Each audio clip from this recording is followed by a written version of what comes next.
Hey everybody, Aaron here. Welcome back to the anime review. Today we look at episode 6 of the Ancient Magus Bride, which, oh my god.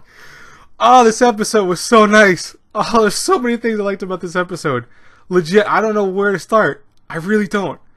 I mean, we could start by talking about the Fairy Queen, which, oh boy, she's got a nice pair of assets. We'll say that. We'll keep this PG. You know, she's got a very big pair of assets. She's very well endowed. That's probably the best way to put it. Definitely something. But besides her, you know, I really love this episode, and it's really realistically, it's not just because of her, obviously. But, you know, so obviously we have Chise, who had, you know, done the ritual last week's episode, and at the same time had then learned from Elias about the real fate of the Blaggers, where apparently for her at least, she only has 3 years to live. That's it. Once 3 years pass, she most likely will die because her magic will be by then kind of just used up. It'll kind of take the toll on her body. So the reason he bought her in the first place, besides the other reasons obviously too, because I think he generally does like her, was that he wanted to find a means of making it so she can last way beyond that and take away that pain of having to die so early. So, you know, he told her flat out, he goes, I will prevent that. I know I can do it. Meanwhile, you know, in the process though, because he used her magic from last week, it actually made it where she went into a coma of sorts. So what they had to do was him and one other person we were introduced to, I forgot his name off the top of my head, but they decided to use a power from the Fairy Queen, which is the girl I was talking about, who is very well endowed once again. If you saw Twitter, you'll understand what I mean. If you saw the episode, you definitely will understand what I mean. But, you know, he asked her for help, and she did apply. She actually did use her magic to reawaken her and give her back her energy.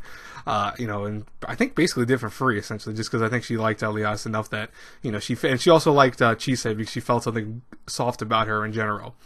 But I want to talk about one last scene, which I think made my heart melt. Seriously, like, it really...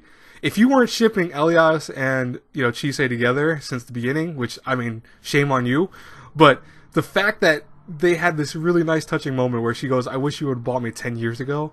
And I know it sounds kind of weird, like, oh, you know, that still sounds weird, but it was so nice because she actually really legit loves this dude. And as Elias said to her, which, oh, this is where it hit me.